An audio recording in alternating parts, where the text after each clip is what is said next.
Isn't it curious how when a mind begins to wander, it finds itself walking through doorways it didn't even know were there?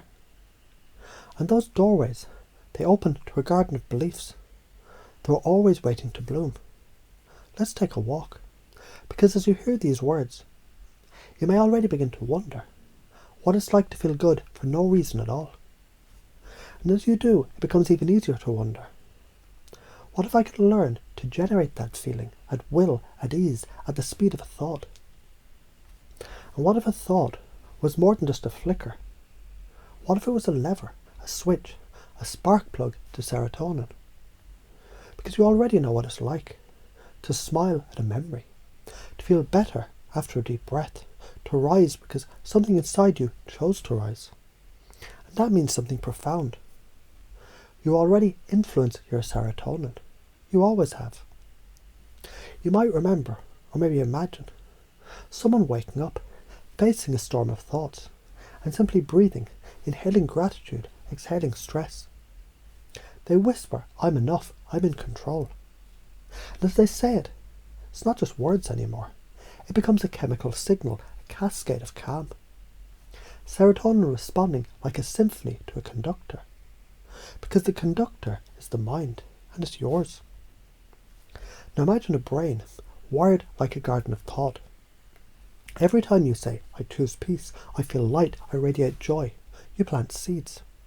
Serotonin is sunlight, beliefs are water, the garden grows. And just like that, resilience becomes your soil, optimism your oxygen, gratitude your gravity. It pulls better feelings into orbit. You don't even need to force it, because when belief becomes identity, behaviour follows like a shadow. Let's say you're walking past a mirror. In that mirror you see, not the old you, but the next you, the upgraded operating system, more present, more powerful, running on a new emotional code. Thought, this is hard, reframe to, this is growth. Feeling I'm anxious, reframe to, energy preparing me for something important. You speak the new language now, the language of serotonin thinkers, where every emotion is a message, every setback is feedback, and every breath is a reset button. Because what if your mind were a dial? And every time you use gratitude, visualization, a mantra, a laugh, or a kind word to yourself, you turn that dial, not by accident, but by mastery. And every turn made you feel better, not later, not someday, now. And maybe somewhere deep down, you already knew. You weren't just a passenger, you were the pilot, the coder, the alchemist. You're not here to cope, you're here to create. A state, a feeling, a reality. And the more you create, the easier it becomes to create more. Because patterns love repetition. And minds love patterns. And yours is learning the pattern of power. Now notice how easily a shift can happen. As simple as sitting taller, breathing deeper, saying inside, "I choose joy," and feeling it echo back. You don't need permission, you don't need proof, you need practice.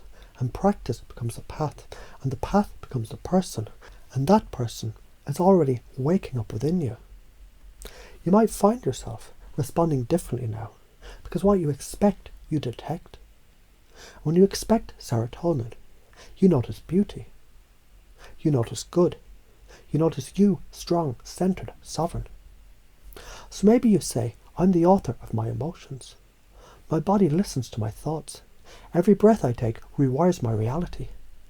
And each time you say it, you install it, embed it, ingrain it. Let's tie it all together with a story of a person just like you, who decided to believe that belief itself was the most important, powerful drug. They didn't wait. They decided to wake up and turn on their mind. They set goals. They spoke kindly. They loved without conditions. They failed forward. They made their inner world so beautiful. The outer world, it had no choice but to follow. And that person was you, is you, becomes you, every moment you choose. Because here's the beautiful truth. Serotonin doesn't come from pills alone. It comes from purpose, from presence, from passion. And the more you believe this, the more real it becomes. Because what you believe believes in you.